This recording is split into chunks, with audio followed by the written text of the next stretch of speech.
community mourns the 3 men who were gunned down at the Islamic Center of San Diego on Monday.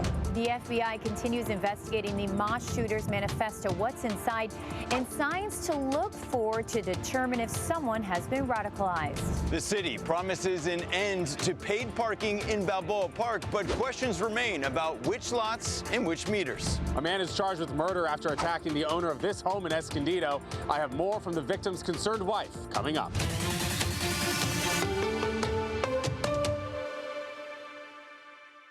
Community is mourning, and the community is really, really saddened by what has happened. Thousands packed Snapdragon Stadium today to say goodbye to 3 men killed in Monday's shooting outside the Islamic Center of San Diego. Good evening and thank you for joining us. Tonight, the community is mourning, but also celebrating the lives of men they are calling heroes. News 8's Abby Black is live at La Vista Memorial Park, where the 3 were laid to rest today. Abby? Carlo, there was an enormous amount of grief today, but we also felt gratitude as thousands today gathered to mourn the loss of the 3 men who died protecting more than 100 children from gunfire. Thousands of mourners gathered at Snapdragon Stadium for the Salat al-Janaza, the Islamic funeral prayer for the 3 men gunned down at the Islamic Center of San Diego on Monday. Being here today is about the martyrs who protected my home, who protected our home, who protected my community's home. Yasmin Amzan was born into the mosque. The 3 have been called heroes for distracting the gunmen and shielding more than 140 children who were inside. Witnesses say Amin Abdullah, the security guard, exchanged gunfire with the shooters. After being shot, he called out to 911. He died in the place where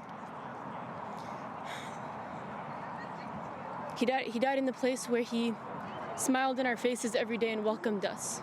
Nadir Awad lived across the street. When he heard shots, he ran toward the center where his wife teaches to help.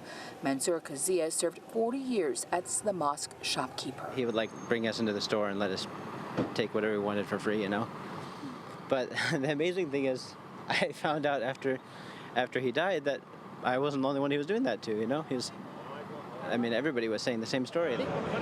From the prayer, the 3 men were escorted to La Vista Memorial Park, where family members lowered the bodies and placed soil themselves, a final act of care and dignity in Islamic tradition. They laid the body into the grave, and then the grave is closed, and then we have our clergy say prayers, recitations from the Quran, and then make prayers for the deceased. We ask that God Almighty, Allah subhanahu wa ta'ala, grant them the highest levels in Jannah, which is heaven for us. And then we make prayers for the family to have patience while they deal with such a heinous act, while they deal with such a loss. As Muslims, we believe that we know what this is the best end for them, defending what they believe in. We had planned to take you inside the prayer and the burial. Instead, we're honoring the family's respect for privacy. And Abby, the men were buried at La Vista Cemetery. Is there a special significance to that location? Well, Carlo, in San Diego County, they do not have a standalone Muslim cemetery, but here at La Vista Memorial near National City, they do have a dedicated section for Muslim burials, and that's where they laid the 3 men to rest. Abby Black reporting for us. Thanks, Abby. Meantime, we are continuing to learn more tonight about the teenage gunmen accused in that deadly mosque attack. Law enforcement confirms they met online and are investigating a hate-filled manifesto left behind. I spoke with experts about extremist internet forums and the signs you should be looking out for. These subjects did not discriminate on who they hated. FBI Special Agent Mark Remley says investigators are combing through a 75-page manifesto found inside the teen's vehicle. The document promotes a violent race war and references accelerationism, a white supremacist ideology that encourages the collapse of society. We also identified writings and various ideologies outlining religious and racial beliefs of how the world they envision should look. Remley says the 2 teens appear to have been radicalized online, the same place they first connected before realizing they both lived in San Diego. Extremist chat rooms have grown in size and sophistication, making them harder for law enforcement to track. There are usernames. There's VPN, which are virtual private networks, which can mask your IP address. There's some challenges across the board. National security expert Farrah Halaby says the reality is you can't stop all online rhetoric. That's why parents and loved ones need to watch for early signs someone is being pulled into extremist content. Number one is their actions and words starting to line up. So hateful rhetoric, are they also now going to certain rallies or having friends that have changed? We also start seeing changes in appearance. There are groups working to prevent tragedies like this, including Bridge USA, which encourages students to talk through their differences instead of acting on them. The real problem in society today is not that we have disagreements or that people hold extreme views. The problem is that we've forgotten how to fundamentally disagree. CEO and co-founder Manu Meal says at the core of prevention is making sure young people feel connected at home, at school, and in their communities. I used to do counter-violent extremism work in Pakistan way back with the State Department in 2018, 2019. And the State Department uses similar techniques. How do you prevent young people from becoming jihadist extremists in foreign conflicts? It's the exact same infrastructure. It is give someone a sense of purpose, give them social infrastructure, and then importantly, give them narratives that allow them to see that there is a future for them in the world. And stay with News 8 for the latest developments on the investigation. You can find updates by downloading our CBS 8 app on your phone or TV, or follow News 8 on social media. After months of pushback, you've covered both of these stories several times. Yes. The city of San Diego now says paid parking in Balboa Park is going away. But what exactly does that mean for drivers, and which fees are actually going away? News 8's Brian White is working for you to get the answers. Yeah, while many drivers are celebrating tonight, the city still has not clearly spelled out which parking spots and meters are included in this rollback. We are happy that this got changed. Plenty of celebration in Balboa Park after city leaders and community advocates announced a deal that would repeal paid parking here by January 1st of next year. It put a shadow on the park, made everybody upset, and made our guests upset, our staff scared. It made the park empty. The repeal announcement came as part of a broader legal settlement tied to the city's controversial trash fee dispute. Included in that settlement, a promise to end paid parking in Balboa Park. It has really hurt the business end of this park and those institutions that make it click every day. Business owners and museum leaders say since paid parking began, attendance dropped and families stopped visiting as often. The working families, those that, are on limited income, their ability to come to the park has been significantly restrained. Under the repeal, city officials say paid lots and meters inside Balboa Park would go away, except for the San Diego Zoo parking lot, which would remain paid parking. But one big question still does not have a clear answer.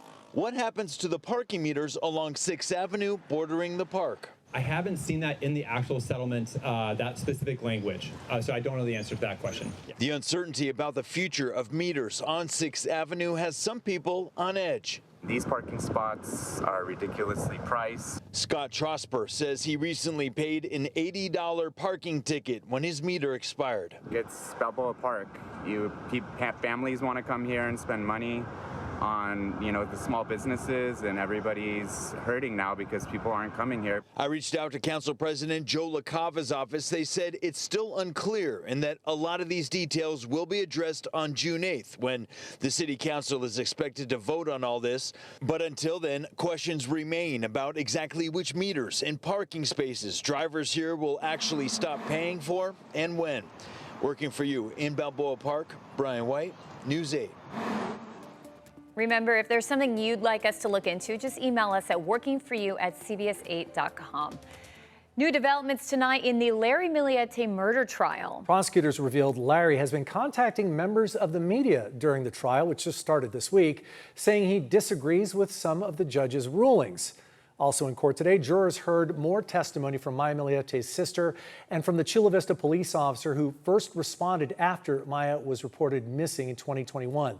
Our cameras aren't allowed in the courtroom, so you're looking at video that we previously shot here. But body camera video shown today captured officers searching the Millette home, where police say there were no obvious signs of a struggle. Court resumes Tuesday after the Memorial Day holiday weekend. And you can watch our coverage of the Millette case with the CBS 8 app on your phone or TV. Stream now for free. The CHP confirms 2 men were killed in a crash on Interstate 8 near El Cajon today. It happened around 11 a.m. on westbound lanes just east of Lake Jennings Road. Investigators say the driver of an SUV heading east crossed into the median into oncoming traffic and crashed head-on into a sedan. The 43-year-old driver of the sedan died at the scene. The 24-year-old driver of the SUV was taken to a hospital where they later died. Their names were not released. The CHP says drugs or alcohol were not factors in the crash. A man is in jail tonight and another is recovering in an intensive care unit after a brutal attack in Escondido yesterday. We caught up with the victim's wife this afternoon and she told us why she thinks her husband was attacked. News 8's Alex Cheney is in front of their home to explain. Alex? Yeah, that's right. I talked to a lot of the neighbors here in the area. They told me it was really scary yesterday afternoon when the man who owns this house was assaulted and attacked just in front of his home. And as you can see tonight, some more neighbors have come on out to support Kerry as he is recovering right now at the hospital. Here's more.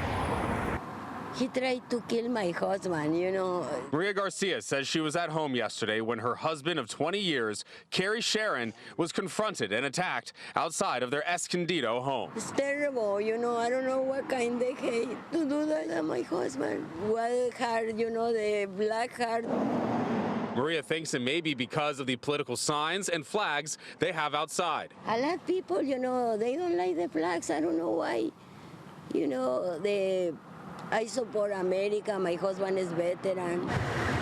Escondido police say they responded to this home around 2:15 yesterday afternoon and found a man lying on the street with serious injuries. Video from the scene shows blood on the ground and a large police response. Police say the man who attacked Sharon ran away but was eventually found and identified as 32-year-old Thomas Caleb Butler. Maria says her husband and Butler didn't know each other. He doesn't deserve it. Not at all. Nearby neighbor Jean says Kerry is a nice man who sits outside most days with a sign asking passing drivers to honk. Honk for Trump. And so people go by and they honk. And he smiles at you and waves. She's hoping Kerry makes a quick recovery. They mind their own business and, you know, very caring people. And so I just felt so bad, you know, when I heard that. Escondido police have not yet announced a motive for the attack. Butler will be arraigned in Vista Court tomorrow on attempted first-degree murder charges. I'm Alex Cheney. Back over to you. Thanks, Alex. A Chula Vista police officer finds himself on the other side of the law tonight. Those details are still ahead. Plus, an update on progress against the Tussle fire in Far East County and others across Southern California. And California remains the only state owing billions of dollars to the federal government for certain loans, and it's costing employers all across the state. We'll explain that. Still ahead. 24 hours ago, we were warmer. We had temperatures that were still widespread in those 80s across the inland valleys for daytime highs, also getting into 70s. But now temperatures are actually going to be cooling back into the near seasonal range for the holiday weekend and even cooler by next week. I'll explain why coming up.